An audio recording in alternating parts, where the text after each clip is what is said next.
I got shot down on my 8th mission, and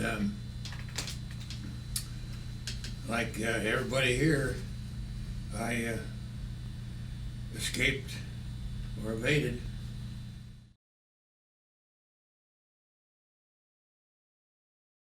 I was up in the air, and two Focke-Wulfs came in and just shot the heck out of us.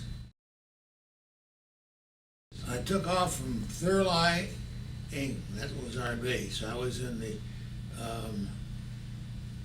306 and 369th Squadron. Mm-hmm. And we got over there right after the Schweinfurt raids, so they needed a lot of replacements. And So they put you in a B-17 and started flying you. well, of course, I was in B-17 before I got over there. Yeah, of I was course. in training. But anyway, I was shot down and by these Focke-Wulfs, and they got us pretty good. They two of my men were killed in the plane, and everybody was wounded. Two evaded capture. I was one of them, and my tail gunner was the other one. So, and then three of them got down safely, but they were picked up by the Germans, and they were interrogated, and then they were marched out into the woods and shot in the back of the head. Oh. So I left 5 men over there. Well, they came in about 1 o'clock, and they just made one pass, and everything blew up. All the oxygen tanks in the cockpit blew up, probably from tracers, and knocked me out. And when I came to, my co-pilot was gone, and my crew chief was gone, and I came to, and I tried to put the fire out. Wasn't much success, and so I jumped with the rest of the crew had jumped before that, and I did a delayed jump, opened the chute about 1,500 feet, and I came down in a forest, and the parachute got caught between two big trees, and I was just hanging there between them, about 20 feet off the ground. And 3 Belgian farmers saw the chute open, and they came running over, and they threw me a rope, pulled me up to the tree, and got me out of the tree. And one of them took me off into the woods and hid me. Came back and got me that night, and he got a member of the underground to come in and interrogate me. And so I was really in the underground before I hit the ground.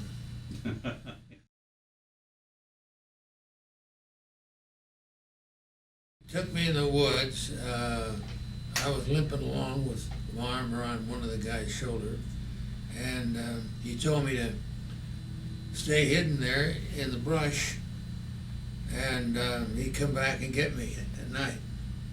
We could communicate by the little dictionary, French-English dictionary that was in the escape kit, and referring from one subject to the other. He came back and got me when it was dark and took me to his folks' farmhouse, and the wife there bandaged me up in my leg and my burns, and I was there that night. And the next day, another guy come over and took me by bicycle to another town. And from then, I just moved back and forth in Belgium for about 4 months. But then I wanted to go into France because Patton was coming around the Falaise Gap there, and I wanted to go and meet him. But they took me into France. I got into another underground unit over in France, the White Army, and they had communication with the Belgian government over there, and we would get instructions by radio on what to do, and they knew every convoy that was coming through that area, German convoy, and so the French lieutenant in charge of that group, and there were a few Belgians there, and a few French, and a few Algerians, and anyway, they were always suspicious of you when you moved into a new group. But after I was there about a week, this French lieutenant asked me if I wanted to go out with him that night. I could speak French by that time. Mm-hmm. And I said, yeah, sure. So he said, come on, I said, I'll give you some equipment. Well, he gave me a backpack full of dynamite sticks and detonators. He gave me a submachine gun I carried on my shoulder, ammunition belt with a lot of ammunition and 45 on my hip, and off we went. And they showed me how to make bombs out of these sticks and dynamite sticks, and put the detonator in there, and we'd plant them in the road in anticipation of the German convoy coming along. And sure enough, they come along and they hit those dynamite. They look like a cow pad, round. Like a little cow pie, right? Yeah, right. And they'd hit those things and blow up usually the lead, whatever it was, whether it was a tank or a truck.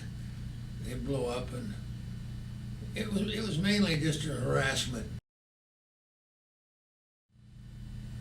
Convoys a half a dozen times, and we blew up a couple trucks. A couple tanks, and we set up a roadblock and do as much damage as we could. When you set the mines in the road, was it on the side of the road or in the middle of the road and covered it up so the tires would hit it? Yeah, they were just narrow little country roads, you know, Mm-hmm. and we'd put them in the road and space them across the road, zigzag, so the truck could be, or tank, whatever, would be bound to hit them. And but that made it interesting for the Germans. Yeah. Well, let me ask you a question. While you're being healed up, did they have to take stitches in your leg? No. They just pull it in tight? They just put they weren't big, they were just pieces of shrapnel. Uh-huh. It wasn't, the shrapnel, actually they were 20 caliber. Mm-hmm. You know, not a 20 caliber, but anyway, they were bigger than a 50 caliber. Well, what about the pain? Well, you just bear it. The burns are pretty, you know. I wasn't burning too much. I had more holes in my leg than I did. Where I was hiding, whether it was a house or a farm or all kinds of different, buildings, they kept you hidden, and these people that hid you, they were different personalities, of course. Some of them were brave, some of them were scared to death, Mm-hmm. and the ones that were scared of hiding you, they'd move you pretty quick. The ones that didn't weren't scared, you might stay there 6 weeks. Well, if they got caught, what happened to them? Shot. The family, all the family, or just the ones that hid you out? The whole family was arrested, and they would arrest, but they'd let the women go after they got their name and address and all the information from them, interrogated them.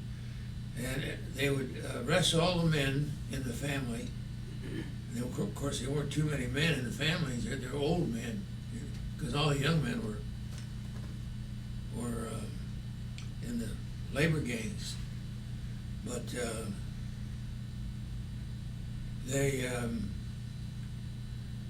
they'd move you by bicycle. They'd move you by a streetcar, railroad, any means of possible. And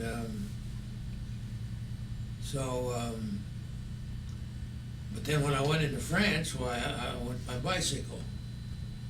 And a woman that I was staying with, she got a bicycle, 2 bicycles, and we took off toward France. And first she wouldn't take me because she said it was too dangerous.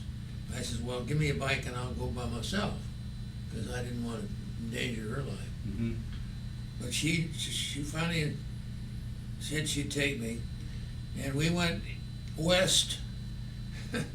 And as we got out of town on the highways or the little roads, there were just thousands of German troops on the other side of the road going east, and here she and I are going on bicycles, going west. They were getting the hell out of there because Patton was coming. Yeah, they were in bad shape. They were the trucks were all banged up, and the guys were just thousands of them. And I don't know, kind of amused me. Here I am, within spitting distance of them. And, yeah. Your enemy soldiers were riding the bicycle and they were walking. I'm a pilot that's been shooting at them here just a few days ago, and I was missing in action, listed missing in action for 8 months. Mm-hmm. Then finally, the Third Army came through there, and then I reported to the G2 intelligence, and they sent me back to Paris with a prison convoy, a German prisoner convoy. And then the next day I was flown back to London. And a B-47 or C-47? No, it was a two-engine cargo ship. Mm-hmm. Okay, probably a C-47, a DC-3. DC-3 probably. Yeah, okay. There's one house I was staying at. The guy, if the people had a little money, they were hiding. You ate pretty well because they were able to buy their food on the black market. Mm-hmm. But if you didn't have any money, why, you'd probably eat potatoes 5 days a week. And anyway, I was at this one house, and these people were fairly well off, and we had good food. They were buying food on the black market, and we were eating dinner we just finished eating dinner one night, and there was a loud knocking on the front door. You could tell it was an emergency, or Yes, not a light tap. Yeah, it was just banging on the door. And so he gets up and runs to the door, and I hear him talking, and he comes running back, and he says, "Follow me." And he took me upstairs, and through a hole, I don't know what you'd call it. It's just a escape. Trap door in the ceiling. Yeah, a trap door in the ceiling. And he told me to go on up there and stay on the roof until he came and got me. Well, he never came and got me all night, so I sort of was up on that top of that roof all night, and you could hear the Germans down below. See, the Germans would throw a blockade up at an intersection, and then they would surround the whole block Mhm. and interview every male in the block that they had there. And if they'd arrest a lot of them and take them off to concentration camp, most of them. So that's what they did. They surrounded that block, and they came in and searched his apartment. Mhm. And I'm up on the roof. Lying down. Yeah, I could hear them, you know, in the German language, all yelling at each other, and I could hear them arresting some guys, but they never got me. I just stayed up there all night, and then in the morning, he came up and got me and took me down. Well, then he transferred me from his house to somebody else. It's a little too hot for him there. So that was one example. Another one, we put these dynamite bombs, I used to call them, but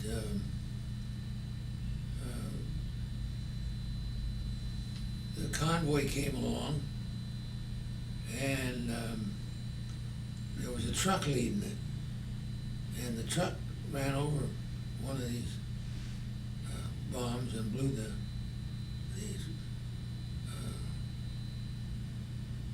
track off of one of them, one side. But and it was tipped. The tank was tipped so that they couldn't lower the gun. It was 88 Mhm. millimeter on the tank, and so they started shooting that 88, and loud, and but the angle, the trajectory was too high. He was shooting in the air. It was shooting in the eye, but it was still hitting trees. You can hear the trees were crashing all around you. Scared the hell out of you, you know. But next morning we went back out there, and that truck was, the tank was still there, and there was a German sergeant in the tank, and he had a broken leg.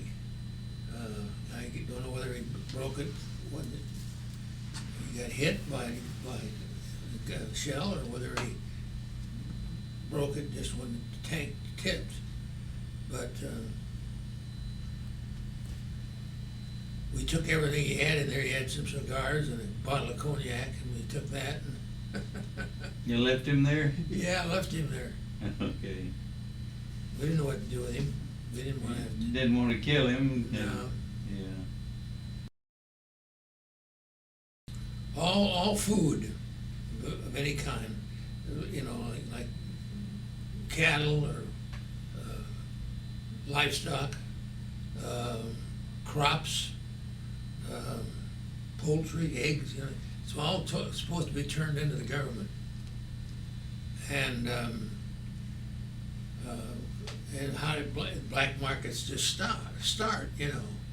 A few farmers, instead of turning it into the government, the German government, why they'd sell it on the black market, see? Hide it out. They wouldn't have a shop downtown with black market, but they just. Word to get out who had what to sell, you know, that sort of stuff. But yeah, but the stuff that they sell with the coupons was all lousy food, lousy stuff. It wasn't. For example, the flour they used to bake bread had sawdust in it, and when they bake it, you'd either have to burn it on the outside to get the inside done, or vice versa, to have the other side, the inside edible. You'd have to burn the outside, and vice versa. So poor people couldn't afford to pay the price. The second night I was there, they decided to move me from that farmhouse because there were a lot of Germans snooping around trying to find me. And the head of the underground there came over, and of course I couldn't speak any French at all, you know, the first few weeks there, but I gradually learned it. But anyway, this one guy was head of the underground, and he was also in charge of like a forest ranger, a certain area of the forest. Mm-hmm. And he came over, and he's dressed in his own uniform, you know. He's got the pillbox hats the French wore, Mm-hmm. Belgians wore the same thing, and long coats, khaki coats. And he bought me an extra coat and a hat like he wore. And he had a tandem bicycle. So he took me to the next town to get me out of that area where the Germans were looking. And but I couldn't help him much with that tandem bicycle because I couldn't put any pressure on that one leg.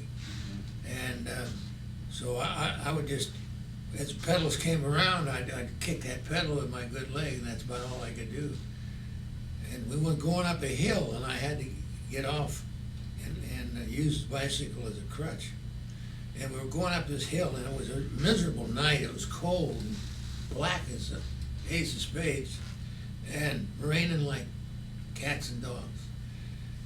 We got up top of this hill, and as we got up to the top of the hill, I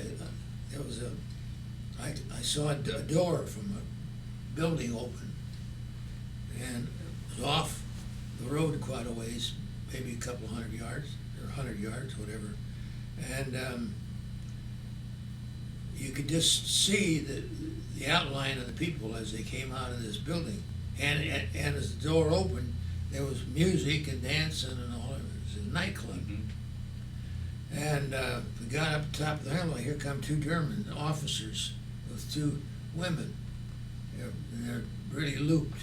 Mm-hmm. And it just so happened that we got up at the top of the hill at the same time. And these German officers were feeling no pain. And this one comes over and he throws his arms around me and starts talking to me in German. And I didn't know what he was talking about, but he was asking me for a match. Mm-hmm. And so the Belgian, he handed him a match right away, so he let loose of me, and so he could light his cigarette. And I thought that was kind of exciting, and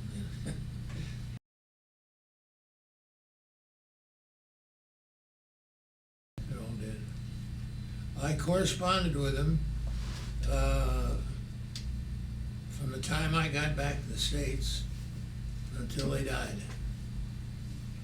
What were their names? You want to put it on tape? Well, one of them was Madame Gadin. She was a brave woman. I stayed with her on 2 different occasions. And she had been captured once and tortured by the Gestapo.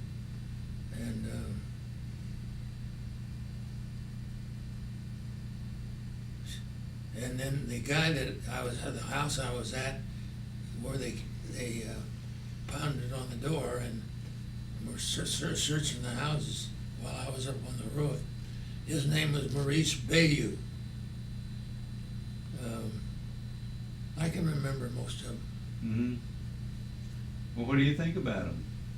Well, they're wonderful people. They're brave people. I mean, they risk their life to keep you from being captured. And yeah, I went back over there after a while. I must have gone over 4 or 5 times. Met them all again, and they treat you like a royalty. You know, they give you a bed and sleep on the floor. They give you the food to go home. You know, they just can't do enough for you. It was the Belgians, the French, or both? Well, I was,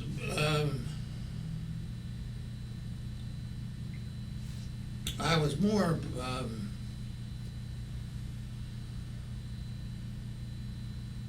how should I put it? I was in a home, you know, hiding in Belgium, but I was in a farmhouse in France, and had a room in a farmhouse, and there wasn't the warmth there. It was kind of a business. You were there to do as much damage to